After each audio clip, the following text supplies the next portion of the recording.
misdiagnosis is the third leading cause of death in America. I won't say modern medicine is the third leading cause, but modern medicine's misdiagnosis kills more people than morbid obesity and diabetes combined. And it's third only to cancer and cardiovascular disease, right? So misdiagnosis kills more people with the exception of cardiovascular disease and cancer. Gary, I feel like we should probably warm up our voices for this show because the only thing we have I do too. How now, brown cow? How now, brown Peter cow? Peter Piper picked a peck of pickled peppers. The Human Torch. What's the Human Torch? The lazy goose leaped over the cow fence. So, all right, folks. I'm here with Gary Brecka. We're finally doing it. We've spent, this morning so far has been fantastic. Oh, my God. I don't know if every morning for you has been, but let's give folks the rundown just in case they're curious. Super biohacking morning. So for those of you who are not familiar with Gary or who didn't listen to my introduction to Gary for this podcast, he knows a lot about human biology, in particular how to harness a lot of the elements of things like air and light and water and electricity to optimize the body. And so we began today with some beautiful breath work out in the sunshine. Amazing. That was great. We led by yourself. Snorted a little hape and then did a little kind of like a pranayama-esque breath work session. You did some Egoscue stretching. Yeah. And we got time. We can go through your whole little morning routine because it's fantastic. Sure. Tell me about the Egoscue stretching. Why you start that off? It's just a postural realignment, pigeon toeing the feet in and then using some rear circles with your delts to put some stress on the delts and kind of realign the traps and changes the kyphotic and lordotic curve in the spine, get the cerebrospinal fluid going, and then you'd use a pursed hand pressed over top of your head, steering right at your middle fingers to just kind of stretch and get that cerebrospinal fluid going. I mean, the credit really goes to Egoscue, not to me, and I use it every morning as a way to warm up for breath work or cool down after. We have a mutual friend, Brian. Is it Brian? Is that his name? It's Brian. With Egoscue? Can't remember his last name. Sorry, Brian, if you're listening. But anyways, I had discovered Egoscue when someone had mentioned it to me on a podcast, and there's a little 5-minute video on YouTube. It's like 5 minutes to banish low back pain or something like that. And some of those moves we did out on your porch this morning. I learned them fantastic.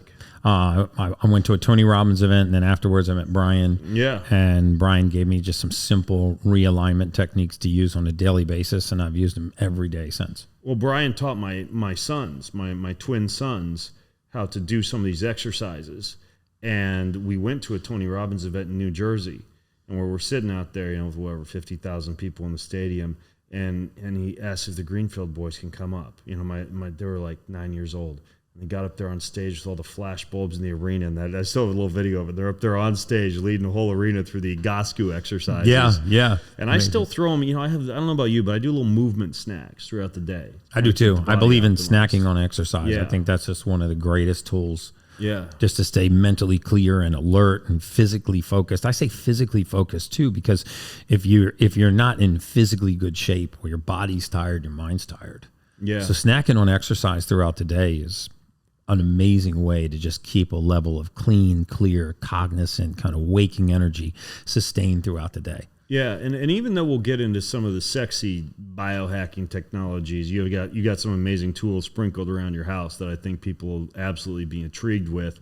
What I appreciated about you, and I haven't hung out so much, but what I appreciated about you was one of the very first things we did after the breath work was we went outside. We connected with nature, not just the technologies. Tell me about what your morning walk routine is like. So right across from me, right below the... Careful, everybody's going to know where you live now. Yeah.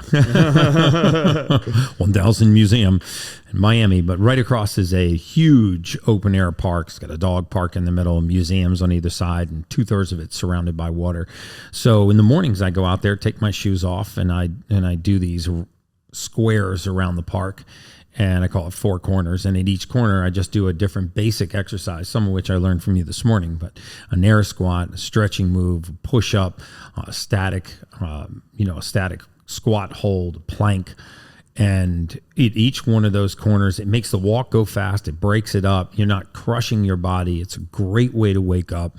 I'm a big believer in earthing and grounding because we actually discharge into the earth, as you know. Which you did. You slipped your shoes off. Took my shoes I off. didn't have to, neener, because I was wearing the cheating sandals, the Earth Runner sandals with the carbon. I'm in downtown Miami, so God I told knows. you, I'm in a strange. I don't know where all the syringes and the condoms are. I keep the feet shod. Yeah. And I was telling you, they even make these straps now. They're called Earth ERTHE. You put them on any existing tennis shoe, and they turn the shoe, a cross train or whatever, and they earth it, they ground it. I'm all about that. That's an option to go with. But you take your shoes off, and you walk around the park after that. I walk around the park. I do some breath work at first light in the morning, and I love the sun comes right up over Miami Beach, right off the horizon of that water. So I do breath work in the morning. I do that Egoscue method. Usually have a cup of black coffee, or maybe with a little fresh organic coconut powder. And then I do this thing I call four corners, which is go to the park, take my shoes off, and then walk the four corners of the park doing a different exercise at each location. Yeah. Very simple. I take my shirt off. I get natural sunlight. I do it. I've done it in the rain before too. I do it when it's cold. I don't let the weather dictate whether or not I do it, because one of my core beliefs is that aging is the aggressive pursuit of comfort. And the more aggressively we pursue comfort, the faster we age. We just collapse all of our defense mechanisms. We could go into a whole podcast on that alone. But if it's raining, I do the same thing. If it's hot, I do the same thing. If it's cold, I do the same thing. I don't let the weather dictate whether or not I'm out there. I actually kind of prefer some of the real inclement weather, because the park's by itself. I'll walk out there when it's wet, and I'll walk out there when it's dry. What does that mean? I might derail you a few times here as we go through your morning routine, but when you say we derail our defense mechanisms, I assume you're talking about just not allowing ourselves to tap into hormetic stress or something like that. Hormetic stress being the big one, but we have a tendency to believe that stress is very bad for the body, right? So we have to stop telling grandma not to go outside, it's too hot, not to go outside, it's too cold. Yeah. Just to lay down, just to relax, to eat at the first pang of hunger. Because as you know, if we don't load our bones, they don't strengthen. If we don't tear a muscle, it doesn't grow. If we don't challenge the immune system, it weakens. So in almost every case, physical stress strengthens the body, but it also strengthens the mind. Yeah. I mean, sick, fat, tired people don't build empires, right? Yeah. And so it really begins in the body before it travels to the mind. Same thing with neurotransmitters and gut health. That gut-brain connection is very much the same as a physical brain connection. Yeah.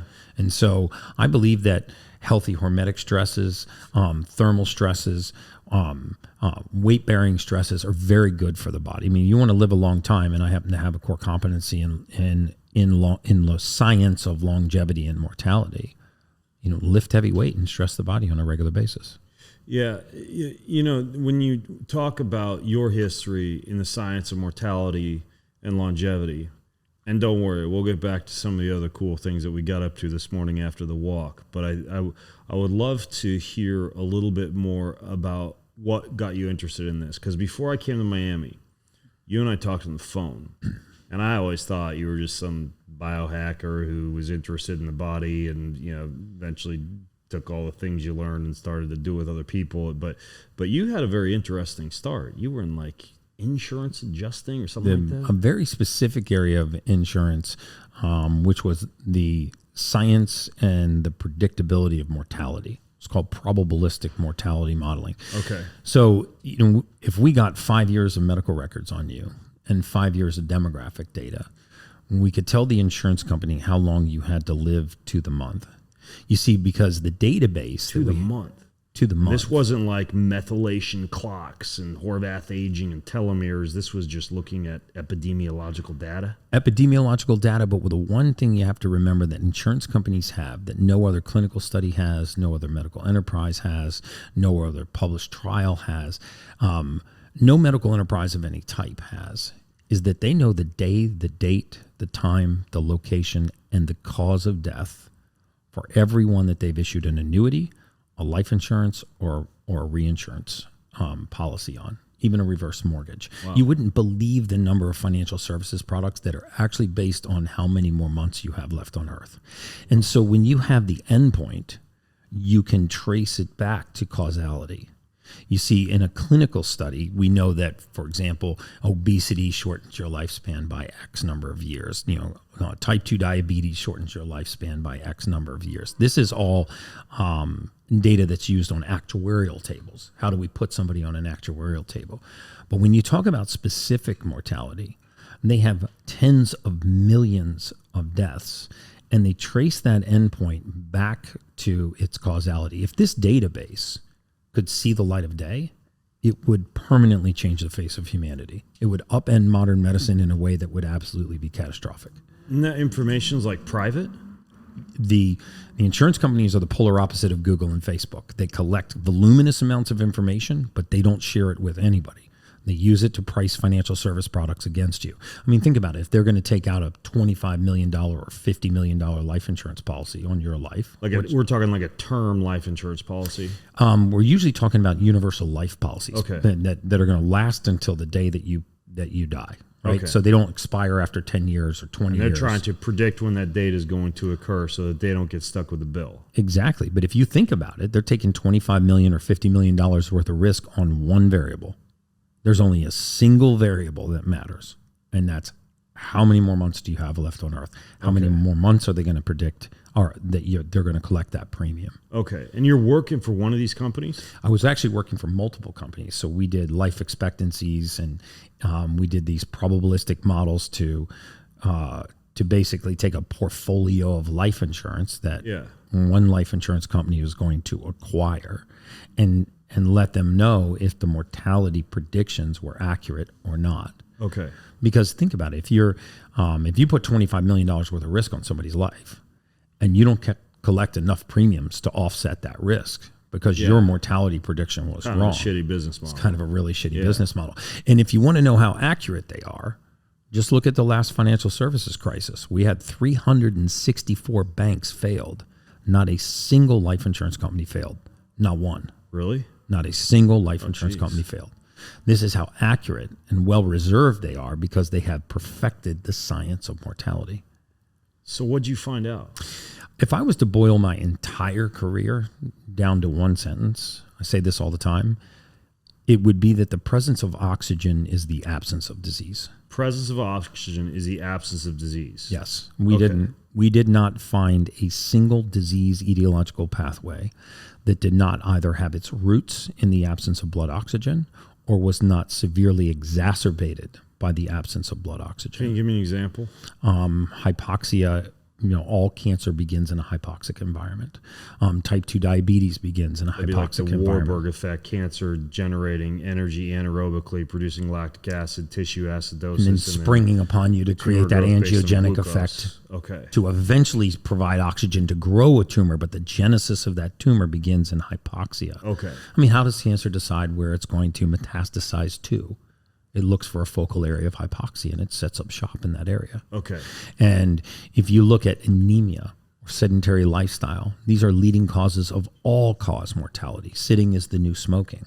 But why is sedentary lifestyle and why has sitting become the new smoking? Because sedentary lifestyle is a foundation for hypoxia. The less we move, the less we breathe, the more poorly we manage oxygen. Not only the faster we're accelerating towards the grave, but the faster the parabolic curve of all-cause mortality. So we could predict the onset of and the severity of disease based on your hypoxic condition. If you have anemia, for example, and it's non-responsive because you have the MTHFR gene mutation, you don't respond to folic acid, you only respond to methylfolate, for example, and you have a cardiovascular condition, atherosclerosis, arterial sclerosis, you can predict how much more quickly that will accelerate based on a normal table of atherosclerotic progression. Okay, and I know if I'm wondering this, other people might be also, but of course, we seek out, in some cases, as health enthusiasts, hypoxia. Like you and I, when we were doing the breath work out on the porch, like we got to certain sections where we were blowing all of our air out and holding that for as long as possible. Or some people will do, I don't know if you've ever been like a CVAC chamber, right? Which is hypoxic. Or I even do like you do, exercise with oxygen therapy, but I have a little switch on that therapy device I use that pulls me into hypoxia, gets my pulse O2 down, like my blood oxygenation down, and then it goes back up once I get that surge of oxygen. But you're not saying that all hypoxia is bad, right? No, it seems I'm like not there's saying, a kind of like a hormetic effect to having periods of time with low oxygen. No, systemic hypoxia is bad. Okay. Long duration hypoxia is bad. Short-term exposure to hypoxic conditions or even altitude can actually improve oxygen transport. If you look at the way that a healthy body responds to a hypoxic condition, it increases erythropoiesis, right? So that increase in erythropoiesis offsets altitude. Okay. Right? But if you weren't offsetting that altitude and you put yourself in a hypoxic environment, your body didn't offset that oxygen deficit, you would have severe long-term consequences for that. Now, besides a hypoxic state, and this might be a loaded question, I don't know, but I'm sorry, besides a sedentary state, like you alluded to with the sitting is the new smoking, what type of other factors have you identified that seem to be pretty associated with people being in this hypoxic state? Anemic conditions, age-related sarcopenia that actually collapses the respiratory rate and the respiratory volume. Just muscle loss and muscle then the loss. inability to carry oxygen due to lack of muscle. Yes. Okay. Muscle is our metabolic currency. Yeah. I mean, there's a direct correlation between early onset disease and even early onset death and your muscle volume, the percentage of muscle that you have. I mean, muscle really is our metabolic currency. We're realizing now that muscle is more important in older ages than flexibility. I've been starting to pay attention to that Dr. Gabriel Lyon, who does a lot of, she calls it muscle-centric medicine. I think she's writing a book about it. I'll have to get her on the podcast. I'm a big fan. I follow her on Instagram too. Yeah. So sarcopenia or loss of muscle would be one thing associated with hypoxia. Anemia. Sedentary lifestyle, anemia. And I assume by anemia, you don't just mean low iron. I don't just mean low iron. Like, because there's that guy Morley Robbins now who talks about the iron copper ratios and the issue with some people supplementing with iron and it causing things like hemochromatosis without adequate copper on board. So I assume it comes down to more than just like supplement with iron. Yes, it comes down. I mean, that's a broad category. Okay. I mean, there is a lot of people that we would find that had an anemic condition, low red blood cell, low hemoglobin, and they were non-responsive to therapy. So, for example, take a patient that has a homozygous MTHFR gene mutation. They're poor folate metabolizers. These people don't respond to conventional therapies, folic acid, B12, and iron, which is normally what they would give somebody who's in an anemic condition. And so these become chronic. And now chronic anemia, if you look at the type 3 diabetes, one of the early links to Alzheimer's. In fact, in my 22-year career, I didn't see a single early onset Alzheimer's patient, not one, that did not have at least 10 years of elevated blood sugar prior to. And this myth that people are losing their memory is not really true. They're losing access to their memory. So it's not the memory that's actually fading. It's the access to the memory that's fading because neurosynaptic junctions get full of eventually amyloid plaques. But that viscosity changes a long time before you actually have these issues with memory. Which is why a more stable source of fuel like ketones or coconut oil, et cetera, can be very beneficial for Alzheimer's or dementia because it's staving off the diabetic condition in the brain. You know what else I think? Insulin resistance in the brain. And I don't know if you've thought about this much at all before, but I think part of it, in addition to the presence of too much carbohydrate and glucose in neural tissue, it's also the lack of choline precursors that one gets from lots of healthy fats. There's a guy named Dwayne Goodenow who wrote a book called Breaking Alzheimer's. And that book goes into plasmalogen deficiencies, plasmalogen being these tiny fat-based molecules that he has found are heavily associated with onset of this type 3 diabetes. Turns out that the main precursor for plasmalogens is the type of choline that we'd find in eating a lot of grass-fed beef or walnuts and other seeds and nuts and avocados and olive oil and all these things we know are healthy for the brain.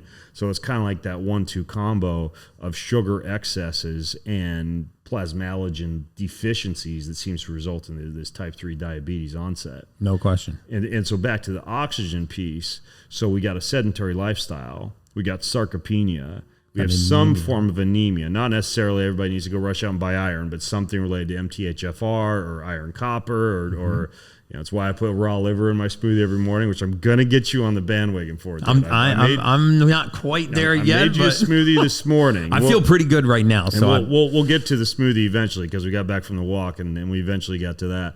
But what other biggies? While we're talking about the reasons for hypoxia, do you think you could recognize as the main ones for people to think about if there's any others? Poor methylation,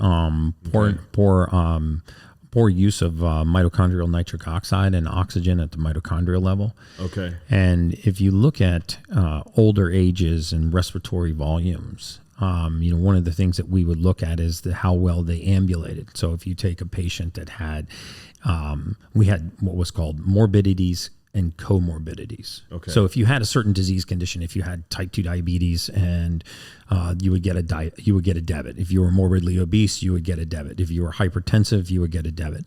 But if you put all of these debits into the same body, it's not 1 + 1 + 1 = 3. It's 1 + 1 + 1 = 10. And so we realized that the presence of oxygen was the absence of disease, and that the deficiency in oxygen was the presence of a lot of diseases, not only the onset of, but the severity of disease. And towards the tail end of my career, we started to delve deep into methylation pathways. And I think that methylation is one of the most overlooked areas in all of modern medicine, because it doesn't assume that what goes into your body and goes into mine and goes into everyone listening to this podcast is treated exactly the same. Yeah. Right. That's the biggest fallacy in modern medicine. If I was going to come to you, how would you test me for methylation? Is this like one of those salivary genetic tests? It's a salivary genetic test, methyl detox profile. Okay. You can get way down the rabbit hole of methylation. So what I prefer to do is look at the big 5 genes of actionable genes of methylation, because it's no use looking at genes where you can't supplement for their deficiency. Right. So the actual, would this be the alleles that you're looking at? The genes and their sub-alleles. So, for example, MTHFR has 2 big alleles, C677T, A1298C. Those are the big known ones. Okay. But you look at people that have homozygous breaks, meaning both parents gave them the gene mutation. Okay. And depending on where that allele is, they have a predictable deficiency. And it's that deficiency that leads to some of the most common conditions that we accept as a consequence of aging. I mean, most people listening to this podcast are walking around right now somewhere between 55 and 60% of their true state of normal. And what I mean when I say that is, if they haven't looked at their own methylation pathways, if they're not supplementing for certain deficiencies. I'm not a huge believer in just supplementing for the sake of supplementing. I believe that we supplement for deficiency in the human body, and when we do, magnificent things happen. The majority of disease that we believe is genetically inherited disease doesn't have a genetic link at all. The majority of disease that's passed from generation to generation, hypertension, hyperlipidemia, hypercholesterolemia, hypothyroidism, depression, anxiety, ADD, ADHD, these conditions that run in families do not have a gene directly associated with that deficiency. Okay. What they have is a methylation pathway deficiency.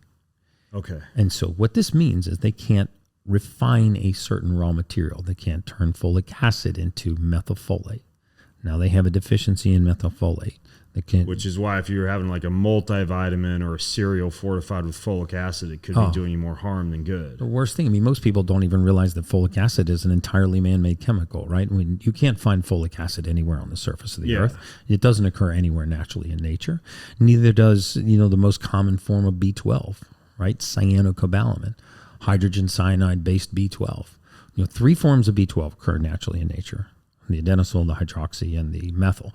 But the cyanide-based form, which generally comes from human sewage, from the sludge from human sewage, when you bind hydrogen cyanide to the cobalt metal and create a B12 molecule, the body not only doesn't recognize that, but has to convert it into a natural form of B12 to even use it. So a lot of times our supplements, because we use something called single dose toxicity in the United States, We're one of the few civilized nations in the world that uses single dose toxicity, right? Which means that if I give you something in a capsule or a pill and there is some arsenic in there, or there's some hydrogen cyanide in there, or there's some other toxic chemical in there, as long as it doesn't have an effect on you in that dose, then it's safe to give it to you. But we don't take into account cumulative dose toxicity, right? Nobody gets mercury poisoning from one sushi meal. Yeah, we don't test what happens over time, is what you're saying. We don't test what happens over time. By the way, did you say that B12, one of the synthetic forms of it, is constituted from human sludge, like waste Human matter? sewage, yeah. So what do you mean? So when we process human sewage, there's a foamy yellow substance that they discard, and it's called sludge. And that sludge is almost purely hydrogen cyanide. And so we can take that sludge, not we, certainly not me, but you can take that sludge, you can dry it into a powder, you bind it to the cobalt metal, which all B12 is cobalt metal. You bind it to the cobalt metal, and now you have cyanocobalamin, cyanide-based B12. Wow. And a lot of people say, oh, Gary, it doesn't matter, that dosage won't harm you. But it's not the dosage determines the poison. That's not true. The cumulative dosage determines the poison. If you're okay putting small amounts of mercury in your body every day, it won't be the small amounts that you put in every day. It will be the accumulation of that heavy metal that causes toxicity. It. So obviously, we can talk about methylation alone for a couple of hours. Yeah, we can way down the rabbit hole. I want to give people the big bird's eye overview of some of these issues related to hypoxia. Mm-hmm. So we talked about sedentary lifestyle. We talked about sarcopenia. We talked about the methylation issues and anemia-related issues. One thing I've noticed that you're also very keen on is light exposure. Is there a link between light exposure and a hypoxic state? Well, there's not a direct link between light exposure and a hypoxic state, but most people don't wake themselves up in the morning. They use stimulants to wake themselves up instead of waking naturally. Yeah. So, about first light. I'm not teaching you anything that you don't know, but that first 45 minutes of the day is very special blue light, not like the blue light that comes from your phone. Yeah. There's no UVA, there's no UVB. You can't look straight at the sun, but you can absorb those rays. You still create cholecalciferol, right? You still actually will generate vitamin D3 in the morning from morning light, but you don't have the Really, you can rays. Still generate cholecalciferol even when it's kind of like red-ish outside? Oh, you can still generate cholecalciferol on the cloudiest of days. You don't need much sunlight to generate vitamin D3. A lot of people say you got to go out between like 10 a.m. and 2 p.m. to really get vitamin D, but you can actually get it in the morning. Yeah, to get the highest IUs per time spent. Yeah. But that's patently false. I mean, you generate cholecalciferol even through diffuse light that's passing through windows on a very, very, on a much more conservative basis. And then obviously it also depends on pigment of the skin. I mean, one of the reasons why we heard that COVID disproportionately affected minorities had nothing to do with their minority status. It had to do with the pigment of their skin and clinical deficiencies in vitamin D3. Really? So insurance companies have been on this for years. I mean, if I saw a dark pigmented, patient that was submitting for a life insurance policy that was clinically deficient in vitamin D3, had maintained this deficiency for a number of years, I would essentially extend that condition to being chronic. And so, one of the second things we discovered in the mortality space was not just that the presence of oxygen was the absence of disease, but the majority of conditions that people faced were what we called modifiable risk factors. What drove me crazy about my previous career was that I wasn't allowed to have any contact with the patient or any contact with the treating physician. So even if I saw life-threatening drug interactions, I couldn't pick up the phone. Your hands are tied. You're just sitting there knowing all these issues and seeing the big picture that all these people who are dying early are hypoxic. And you, at that point, were you trained in biology? And I was a human biologist. Okay, so you knew all this out stuff. Out of grad school. But you were just handcuffed. All you could do was look at the data and you could do anything about it. And even, I made more than one trip to human resources to say, I need to call this patient. Yeah. Because they've been misdiagnosed or they're about to take a contraindicated medication that's going to cause a thrombolytic event. And, I was threatened with prosecution. If I had contacted that patient, they said, we'll not only fire you, we'll prosecute you. Yeah. And I understand because I'm not licensed to practice medicine. So they didn't want some, human biologist sitting in a room looking at medical data. But I promise you, if I had called their doctor or called that patient and said, hey, stop taking the corticosteroid, start taking some vitamin D3, and I think you'll see that your joint pain goes away, because there's a perfect example of what I'm talking about with deficiencies leading to conditions people don't have. Misdiagnosis is the third leading cause of death in America. I won't say modern medicine is the third leading cause, but modern medicine's misdiagnosis kills more people than morbid obesity and diabetes combined.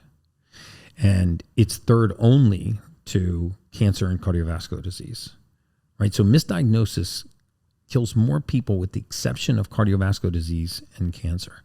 And what I assume you're not talking about somebody operating on your left leg instead of your right leg because it's labeled improperly. What would be an example of a misdiagnosis that would be that take a patient that has a severe deficiency in vitamin D3, for example. If you clinically deplete that nutrient from the human body for a decade or longer, that person will present with rheumatoid arthritis-like symptoms. Their history will read exactly parallel to rheumatoid arthritis. So more than hundreds of times, I saw patients with long-term clinical deficiencies in D3 go into the primary care physician, and they would say, look, doc, the soles of my feet, my ankles are sore when I get out of bed in the morning. My hips are stiff every day. My knees have been hurting for the last 2.5 years. It's steadily increased. Recently it's hard for me to make a fist. And then doc goes, you know what? You've got rheumatoid arthritis. I'm going to hit you with some high-dose prednisone. I'm going to put you on what's called a corticosteroid. And you're just going to take these orally for the rest of your life and you're going to be fine. Well, we knew in the insurance space, because we had mortality data, that if you started corticosteroids, you had 6 years and 1 day until you're having a joint replacement. It was so accurate, Ben, that we would, if you were a 60-year-old female misdiagnosed with rheumatoid that you didn't have because you had a deficiency in D3, I would advance your age 6 years and 1 day. I would schedule your joint replacement, and then I would begin to reduce what was called your ambulatory profile, how well you ambulated. As I reduce mobility, I can actually bring in all the diseases that exacerbate with a reduction in mobility. So now you can predict the onset of and the severity of disease. And now this person has been diagnosed with a condition they don't have, put on a medication they didn't need, which caused them to have a joint replacement that wasn't required.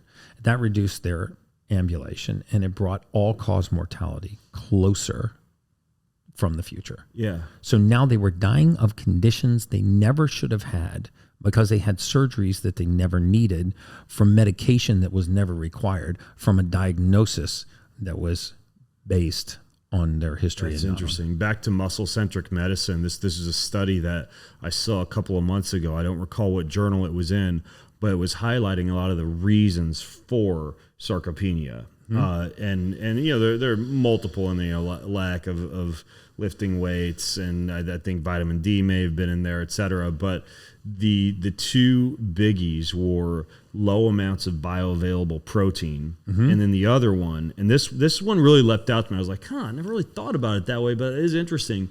It was gradual loss of muscle and fitness due to periods of immobility related to surgery, medical treatments, or injuries. Meaning, let's say that you're a nice, robust, 30-year-old muscular gal or guy listening to this, and maybe 5 years from now you got to get a little surgery for, I don't know, a kidney issue, and maybe a colonoscopy puts you up for 3 or 5 days after that, and then maybe you break your leg. So all these things string together, and you have these periods of time over, let's say, when you're 30 to 60 during any given year, where you're just totally down and out for 20 days. And those build up year after year after year. And it kind of makes sense intuitively, but until I saw it in this study in front of me, I'm like, periods of inactivity related to medical issues are, in addition to low bioavailable protein, the number one cause for sarcopenia. That's why all the great biohackers talk about consistency over time. Yeah, it's consistency. Right? It is keeping yourself in the game, which is that it's huge versus doing the marathon workout on the weekends or whatever.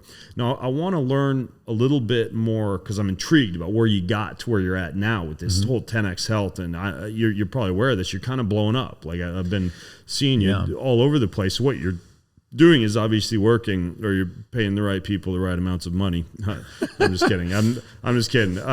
And so the question I have for you, though, kind of like back to the science of the hypoxia thing and back to the light, and what you were explaining about with the light, the importance of first light, the importance of natural spectrum sunlight.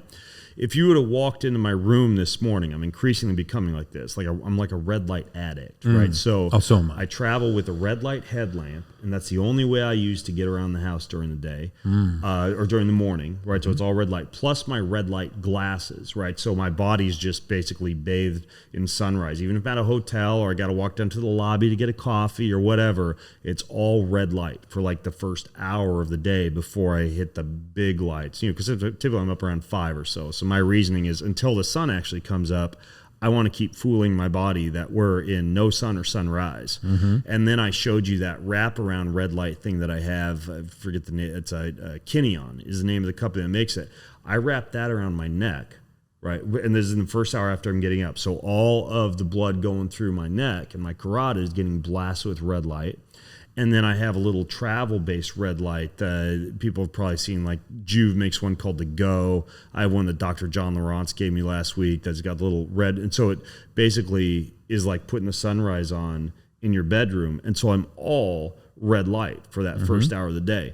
Now, these are all technologies. We'll talk more about some of the cool technology you have here, like some full red light beds. I'm a huge fan of those technologies. So for this concept of first light, do you think that there's an advantage to that I'm still getting benefit from that versus what we did this morning and going out in full spectrum sunlight and sitting on your balcony? Do you use these red light devices when you first wake up? I do. I do the first light. I do the walk in the morning, and I believe in doing weights when I'm fed. Okay. So I usually do weight workouts later in the afternoon, which we're going to go do after this. We'll be crushing the weights. This podcast is over. We're going to go crush it. But then I get back and I do what's called the Superhuman protocol, which is essentially taking all of the good things from the outside and bringing it in. I believe we get 3 major things from Mother Nature. We get magnetism, we get oxygen, we get light. Magnetism, oxygen, and light. Those are the 3 big things we get from Mother Nature. And the further we get away from those 3 things, the faster the onset of all-cause mortality. It kind of begs the question real quick. Sorry to interrupt. No, it's okay. But when you say magnetism, oxygen, and light, and you found in these insurance actuarials that hypoxia was one of the big issues associated with mortality. Do you think that magnetism and light should have been on that list as well, or are magnetism and light kind of like the precursors to oxygenation? They're precursors to oxygenation, because if you think about how oxygen's transported in the body, and then the delivery system, not only just to the cell wall, but into the mitochondria, which actually occurs more through the water, mitochondrial water, than it does through direct oxygen entering the mitochondria. But if you look at the degradation of the oxidative state of the body, right, a lot of this has to do with the charge, the polarity on the surface of the cell. Okay. And not to get too technical, but if you look at a red blood cell. So let's get technical for a second. So if you look at a red blood cell, and we're going to do some dark field microscopy here after this. If you look at a red blood cell, and the surface of that cell has a charge, and just like a magnet, if 2 cells have similar charges, they repel. If they have opposite charges, they attract. It's pH stands for potential hydrogen. This is a charge. Right? That's why it's a complete fallacy that we can get alkaline from drinking alkaline water. We get alkaline by changing the charge of the body through low Gauss current, through grounding, through earthing.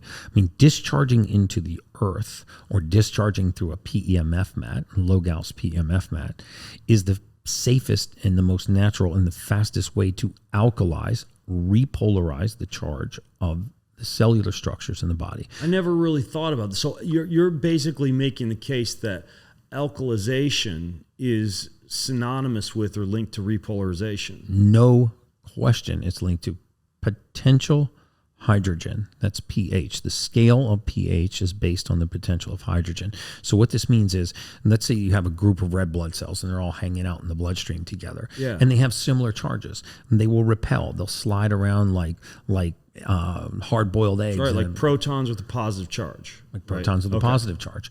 So what happens is you have a lot more surface area now for that cell to take in nutrients, to expel nutrients, to have oxygen from the serum of the blood enter a cell. So for for cells to shuttle oxygen through the bloodstream, they need to have more surface area. To increase the surface area, you need to create cellular separation. To create separation, you need to have the right charge. And a higher pH, meaning higher potential hydrogen, more of these protons pushing each other apart, expanding the cell. Right. Or else they start to clump up. Yeah. And everywhere they touch, you lose that surface area twice. You lose it on the cell, or you lose it on either cell that's touching. Now, what happens when these cells start to travel around the bloodstream in clumps? I'm not talking about coagulated blood. I'm talking about coalesced red blood cells. So now you have these, because they haven't done earthing or grounding or red light or a PEMF, and they've been traveling, and they live in a condo like I do on the 27th floor, and they fly 3 days a week and get a lot of static electricity. They're wearing 2-inch thick rubber-soled shoes, so there's no discharge going on. So now if you look at this blood, you'll see that the red blood cells are kind of all clumped up and stuck together, like too many cars trying to you take see that through these microscopes you have sitting right over here. Yes, He's not joking, folks. His whole condo is like littered with these microscopes and crazy. I love like this half lab, half biohacking condo. so you could see this. I made my cameraman do it last week. I actually pricked his finger, put the blood on there, and you could see, because the microscope's looking down through the blood, you could see all the blood kind of stacked up and clumped together.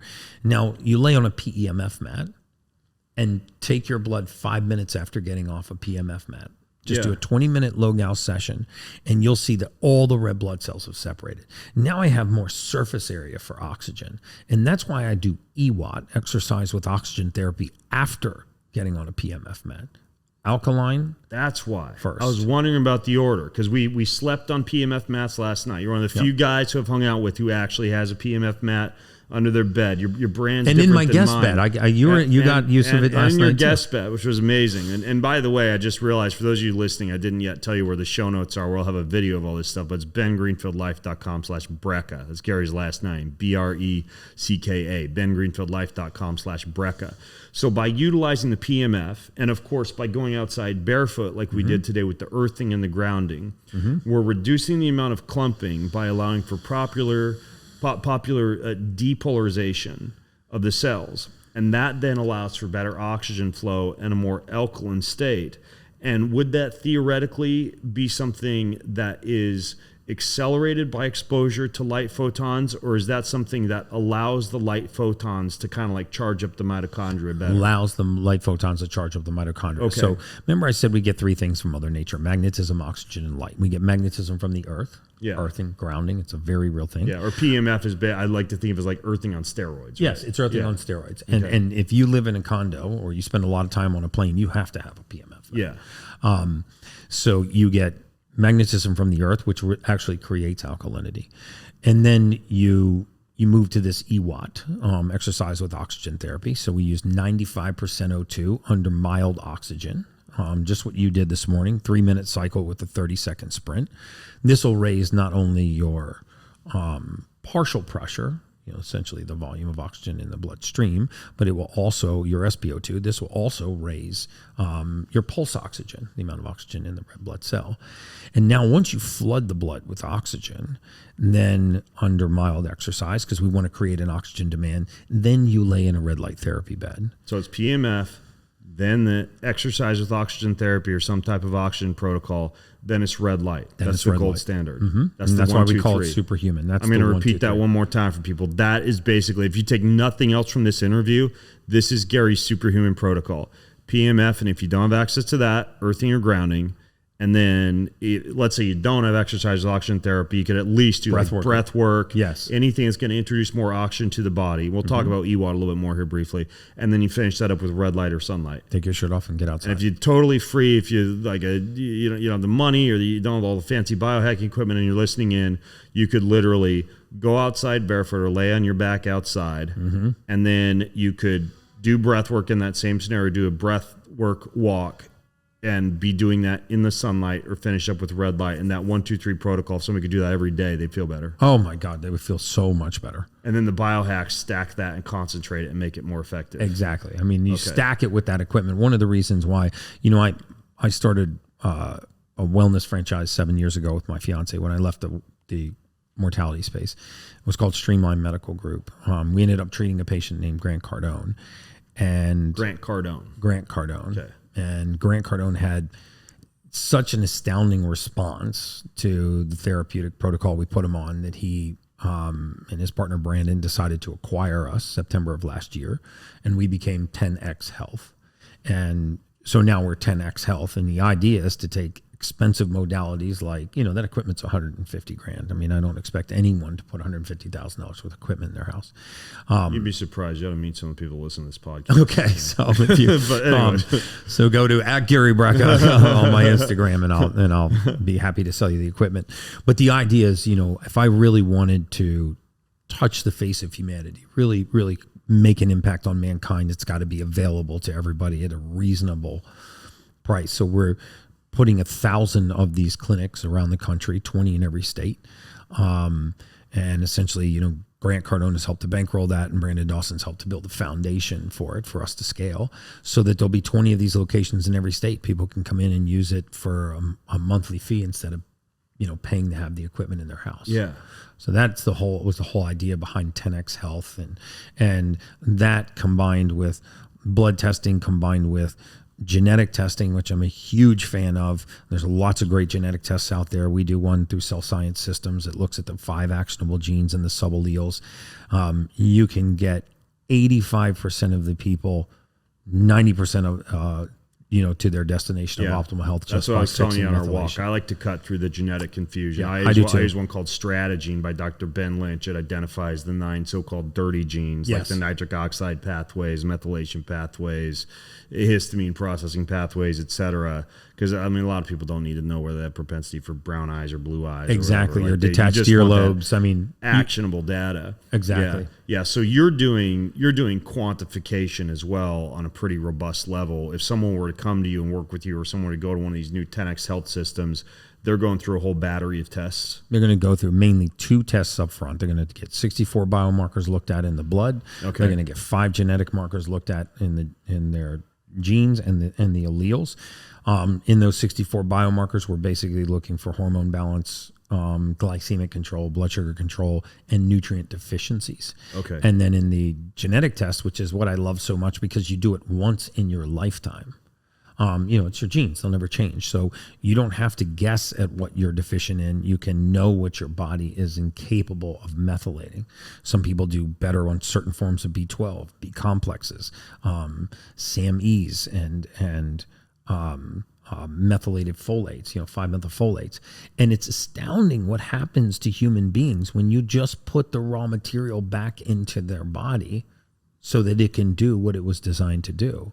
MTHFR has been proven, linked to all kinds of conditions that we just accept as a consequence of aging: ADD, ADHD, OCD, manic depression, bipolar, mood and emotional disorders.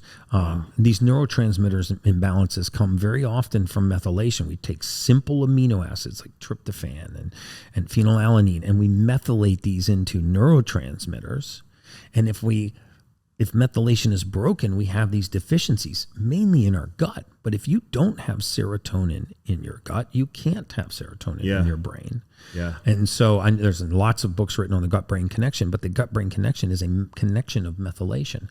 And it's very simple to fix this. A lot of people are walking around, like I said, 55 or 60% of their true state of normal because they're guessing at what they need to supplement with. They have a COMT mutation, for example, catechol O-methyltransferase. These people have one of 2 types of sleep patterns, Ben. They'll either lay down exhausted to go to bed, and they can't fall asleep because their mind keeps them awake, or they fall asleep and their mind wakes them up. Because it's important to understand, and I know that you know this, but we don't just create thought in our mind. We also dismantle thought, right? And it's just as important to be able to dismantle thought, degrade thought, as it is to create it. If not, the mind gets clouded. We call this ADHD, right? There's attention deficit disorder, or attention deficit hyperactivity disorder is not an attention deficit at all.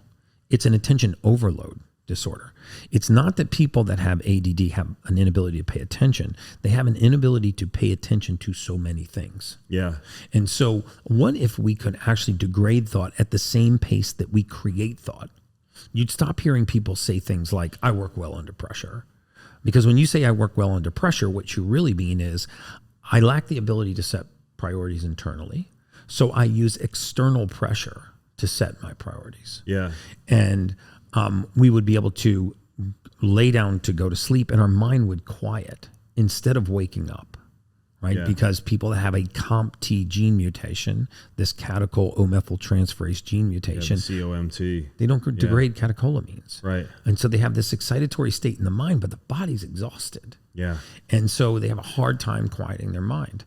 And so if they put the right amino acid balance into the body, they find that the mind quiets. That's why I'm a huge fan of your amino acids. I was going to say, it's just kind of funny because like a lot of what I do from a supplementation standpoint, it's probably big three that come to my mind you're talking about right now is the essential amino acids. You know, I had a big cup of those Keon aminos before. I have one around here somewhere right now. It's so great for the neurotransmitters, for a lot of the methylation issues, like the shotgun approach. And then raw liver in my smoothie every morning for Still the working iron on that copper one. ratio. Still working on that one. I'll give you the recipe. I'll swear you're eating ice cream. It's amazing. Yeah. Once you get the right stuff in it. And then the last one, and this is one that I think one reason you and I feel so good today, that kind of amplifies a lot of the things we've been talking about when it comes to the light and the oxygen, because it donates electrons to the mitochondrial transport chain. It pairs very well with if you have enough NAD in your system, is methylene blue. So you and I took some oral methylene blue this morning and then charged up with the red light. Yes. And that stuff's fantastic. I think it pairs very well with what you're doing with this Superhuman protocol. Oh, no question. I mean, in the Superhuman protocol, the magnetism, oxygen, and light, when you get in red light, certain wavelengths of red light, I mean, basically all wavelengths of light do the same thing. They just do it at different depths. Right, so some are very good for collagen, elastin, fibrin in the skin. Others are good for circulation, microvascular circulation. Other wavelengths are good for inflammation. Probably the most therapeutic, in my opinion, is the 810 nanometers, because that's generally considered the deepest depth of penetration. But what that wavelength does, that's astounding, is it passes through the mitochondrial wall. It kicks out a gas called mitochondrial nitric oxide and forces oxygen to dock. And you know what happens in the mitochondria when you allow oxygen to enter that cycle? You have a 16-fold increase in cellular energy. Jeez. So imagine if we had a 16-fold increase in cellular energy in 32 trillion cells. Imagine the level of waste elimination, repair, detoxification, regeneration. And these are simple things, using red light to force oxygen into the mitochondria, to upstage the mitochondria so it can eliminate waste, repair, detoxify, and regenerate. So when it comes to the testing that you do, you got these 5 genes that you'll test for. You've got the 64 blood markers. And then obviously that's the foundation. It's going to change from person to person. But do you have like a specific diet / supplementation program that you find yourself referring to over and over again, as far as like the general broad-based diet seems to work well for a lot of these people who have hypoxia-related conditions? I do. I mean, a lot of it has to do with lowering high glycemic carbohydrates, no earth-shattering information there, because if you look at, you have to remember that the digestive tract is like a 30-foot long conveyor belt. And what you put on it at one end before it exits the opposite end, as it exits the stomach and then makes its way to the rectum and exits the rectum. In that 30-foot long span, the level of high glycemic carbohydrate is directly related to the amount of oxygen that is diverted to your gut. Remember, the level of high glycemic carbohydrate intake is directly correlated to the amount of oxygen that your gut needs, meaning the more sweet carbs you eat, the more oxygen gets diverted to your gut? No doubt. That's exactly right. Interesting. So high glycemic meals require significantly more oxygen to digest. Really? And they will require more blood flow as well. So if you actually stood in front of a thermograph and you ate a very high glycemic meal versus, let's say, a purely ketogenic meal, you would see that your head, which is normally glowing red and orange, and there's an orange-red area around your heart, nice warm blood showing a concentration of blood around the heart and in the brain, you would see these areas begin to cool. You'd actually see them start to turn yellow and green. Wow. Because the amount of blood in the system is fixed. So it can't be here and be here at the same time. It can't be in the gut and be in the brain at the same time. So if you divert it with high glycemic carbohydrates, you will steal it from the brain. It has to borrow from somewhere. Yeah. Right. And so the simple truth is that you have to decide if that food's serving you or or stealing from you. And so, try to eat a big bowl of pasta and some half a loaf of bread and see how you feel after that meal. Yeah. The energy drain is because you have reduced the oxidative state. Right? Yeah. You become marginally. I don't know. I usually hypoxic. just feel Italian after a meal like that. Yeah. You just start speaking with an accent. Right. Yeah. Well, I don't know. Maybe you may be able to survive it, but most people are exhausted. But yeah. So this is why, in general, I try to just avoid high glycemic foods. And because you have to decide, do you want energy or do you want taste? And very often people they don't look at food as service. They don't look at a food item and say, is this going to serve me or is this going to steal from me? Yeah. And we let these thieves into our house and they do exactly what they're designed to do, which is steal from you. Yeah. And so this type of eating also exacerbates hypoxic condition. So people that have low blood oxygen to begin with will eat a high glycemic meal and then they'll crash. So you tend to be more low carb, a little bit like keto in your approach from a dietary standpoint. Low carb, high healthy fat, no seed oils. Very basic in my opinion. I eat a tremendous amount of coconut oil, olive oil, nuts, avocados. Yeah, I saw that. You even have beef tallow on your counter. Beef tallow. And I don't eat a lot of high glycemic fruits and high glycemic foods. Now, what about water? Is there a certain kind of water that would allow you to be more oxygenated, or certain things you should pay attention to from a hydration standpoint? Yes. So I have a water filtration system. It's a hydrogenated water. Okay. Right? Because remember, if you have excess hydrogen, you actually can change polarity, right? You can change charge. Okay. So hydrogen water can alkalize you. Yeah. Alkaline water does not alkalize you, right? Because there's not higher amounts of hydrogen in just alkaline water. Right. It's just passing over metal plate and using electrolysis to alkalize it, but there's not increased hydrogen content. That's right, and you think about it in chemistry, something cannot donate its properties and also maintain them. Yeah. So if it were true that alkaline water would transfer its properties, then it would by design become acidic if it gave up the properties that made it alkaline. Yeah, that's a good point.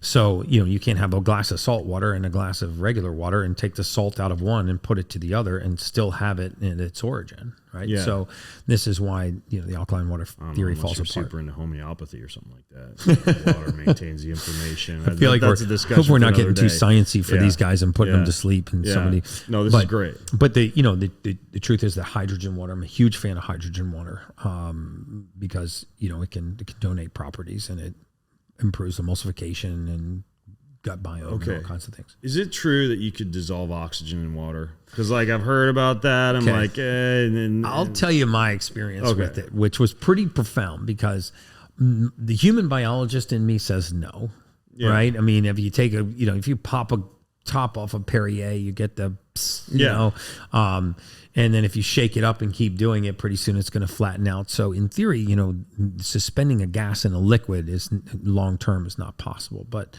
there is a type of water called cakewan water or cocoon water. Dr. Lyon's research is pretty cocoon compelling. water. What was the other thing called? Cakewan? K-A-Q-U-N, but it's pronounced cocoon, but it's K-A-Q-U-N. Okay. And there's actually one of these facilities, and they have baths full of this water in Vegas. And I went out to this facility, highly skeptical, although I had read Dr. Lyon's research and was excited to go out and bathe in an oxygen tub that was perfused with oxygen through a patented method of suspending oxygen in water, linking oxygen molecules together, O2 linked to O2, linked to O2, linked to O2.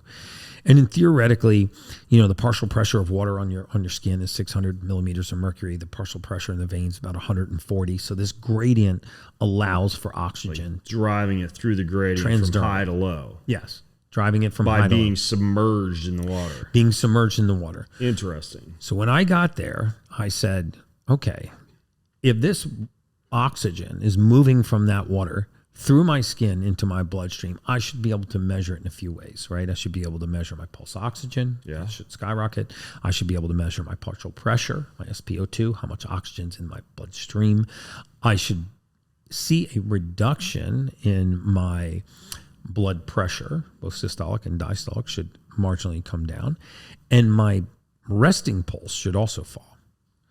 And I was skeptical that all of those things would happen. And without an exception, every single one of those metrics moved dramatically. That's crazy. And not drinking it. Not actually drinking So you could technically like create some kind of like a water filtration system that puts this stuff in like bathtubs. That's what he's done. Or hot tubs or even like cold pools or something like that. Yes. And so you bathe in this. That's pretty interesting. Obviously for wounds, but I mean, there's some tremendous outcomes they've had with cancer patients, certainly with surface conditions, eczema, psoriasis, and wounds. Yeah. But the fact that I was able to measure an increase in my partial pressure, while I got an increase in pulse oxygen, right? So the oxygen had to be coming from somewhere, because when I was breathing, it wasn't moving.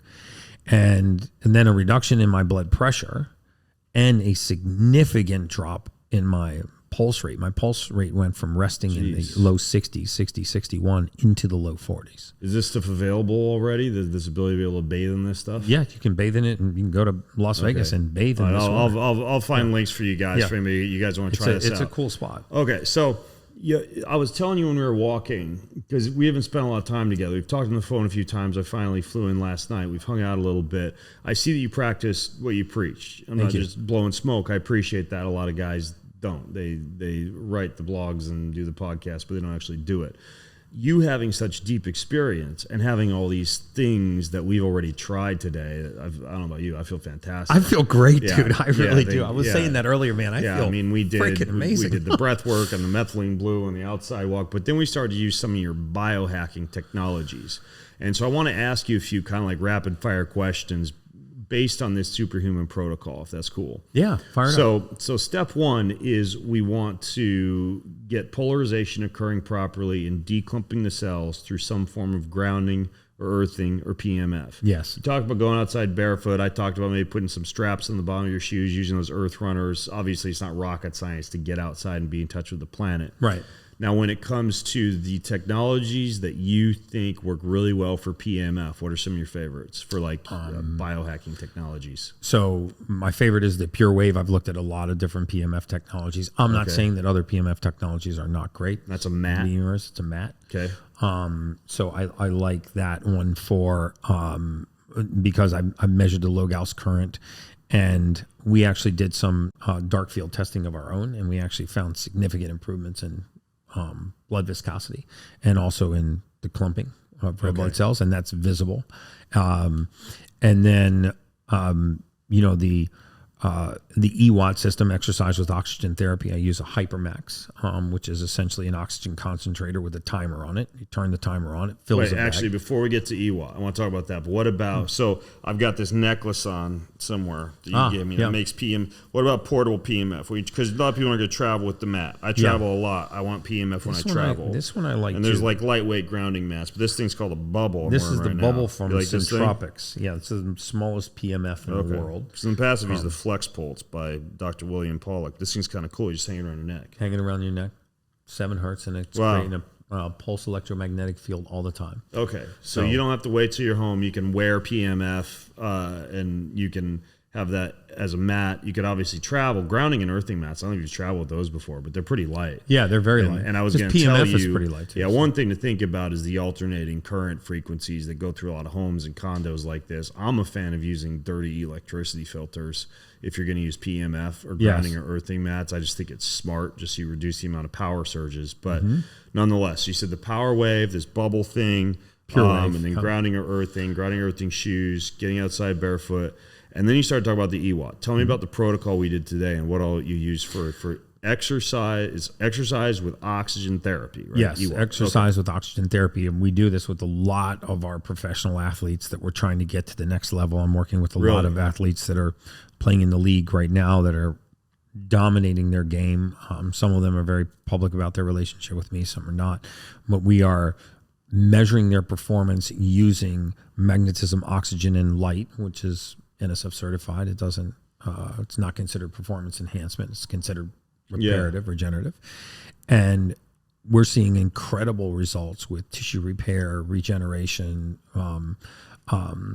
protein synthesis, increase in protein synthesis and muscle repair, and performance. But not, EWAT is a 10, 11 minute time frame where you're went by super fast. Hyperoxygenates. You're not drained afterwards, like after a big workout. Because you're energized. too much oxygen over too long a period of time will actually drive red blood cell count down, and that's the opposite of what you want. But for a short period of time, it took you 10.5 minutes to do it today. Right. It was 3 minutes.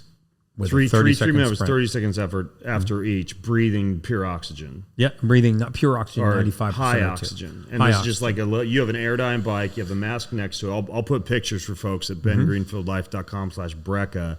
I told you my protocol is kind of sexy too. Like I got the Vasper, which is a blood flow restriction, right, and the grounding and the earthing because you're grounded to the plates on the Vasper, and then the full body exercise. And I keep the Live O2 next to that, because I got a switch. And so during my recoveries, like the long periods, you go hypoxia, and then during the efforts, you go hyperoxia and flood the tissues with oxygen. And that's 21 minutes. I felt as though your 12-minute protocol beat me up a little less than maybe I'm going too long with the Vasper protocol, but nonetheless, the takeaway message here for people is it's high intensity interval training with periods of time during that high intensity training where you have some kind of a mass to deliver higher amounts of oxygen to the body. And 10.5 minutes is all you need. You breathe 900 liters of 95% O2. Now, something I've always wondered, what if you were to use, let's say you didn't have the money or you didn't have access to the oxygen delivery system mask that you wear. What if you just, during the easy periods, were to wear something like a training mask, or like resist the oxygen intake or even breathe through a straw? Do you think you could still get some effects by then during the hard efforts, just like opening your mouth and taking the training mask off and breathing? I absolutely do. I mean, if you look at the cyclical breathing methods of Wim Hof, you look at exercise with oxygen therapy, a lot of these have the same foundational concept, which is one, create a demand, and then two, answer that demand. And what I mean by that is we know that we can't just eat a bunch of calcium and have strong bones, right? You have to load a bone and then have calcium there to help build it, right? We know that you can't just eat a bunch of protein and build big muscles, right? You have to tear a muscle, and then you have to have the protein available to repair it. Right. The same thing is true with oxygen. You just can't sit and hyperventilate. And flood the body with oxygen. What you have to do is create an oxygen demand. So the idea behind EWOT is exercise is putting an oxygen demand on the body. Yeah. And then when it's same as a breath hold in a Wim Hof method, for example, exhale, breath, hold. Why are we exhaling and holding our breath?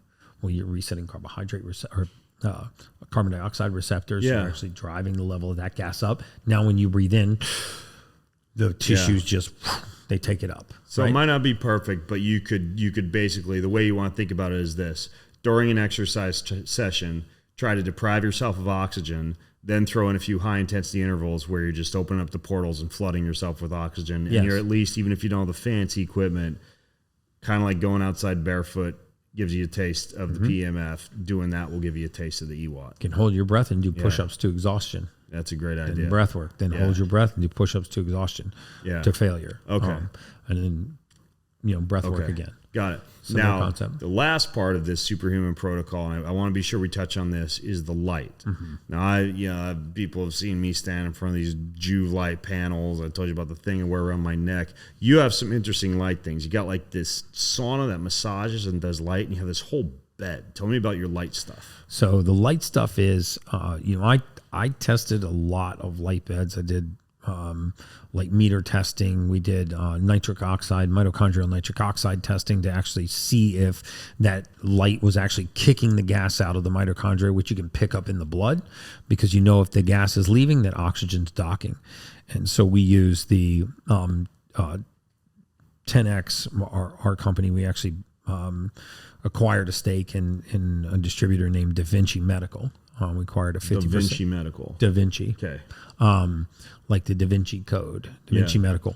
And we source a Theralite 360 light bed, one of the most powerful light bed on the market right now. It's about 125 milliwatts of radiance, more powerful than anything else you can get on the market.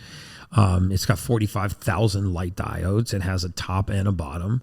They actually changed the light intensity to make up for the arc in the bed. And you lay in this thing for 20 minutes, and just like you experienced today, I mean, there's nothing like it. I can feel the nitric oxide like coming out my fingertips. Yes. It's pretty crazy. Yeah. That thing's powerful. And when it's blowing nitric oxide out like that, that means oxygen is taking its place. Yeah. And when you just do EWAT and then you lay in that red light bed, it's like plugging yourself into a light socket. Before too. I know, that's why I feel so. I can barely sit still right now. Yeah. Yeah.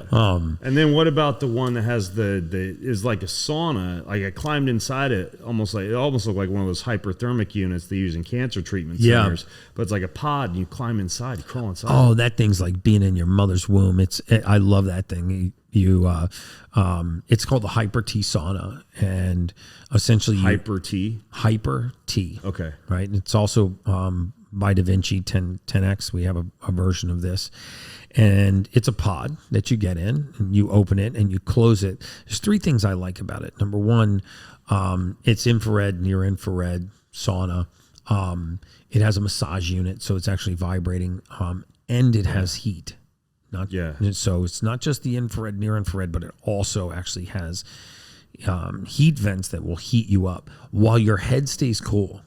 I see a lot on, Instagram and circulating around in social media, these guys that get in 37-degree water for prolonged periods of time. They go under, they breathe through a straw, they breathe through a snorkel, and sometimes they'll stay underwater for 10, 12 minutes, 16 minutes at 37 degrees.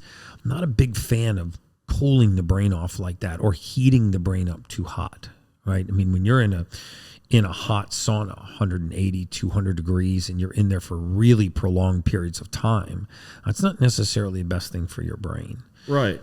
And obviously the hypoxia induced by long-term cold for the brain could reduce oxygen delivery to the brain if overdone. Yeah. And then if we know that hyperthermia, as used in oncology, is cytotoxic to cells, theoretically, the fragility of the cells and neural tissue could respond in an unfavorable manner. In a very to unfavorable high amounts way. of heat in that environment. No doubt. So the head is sticking out. That stays cool, but the body's in there just getting blasted with light. Yeah, your body's getting blasted, your head stays cool.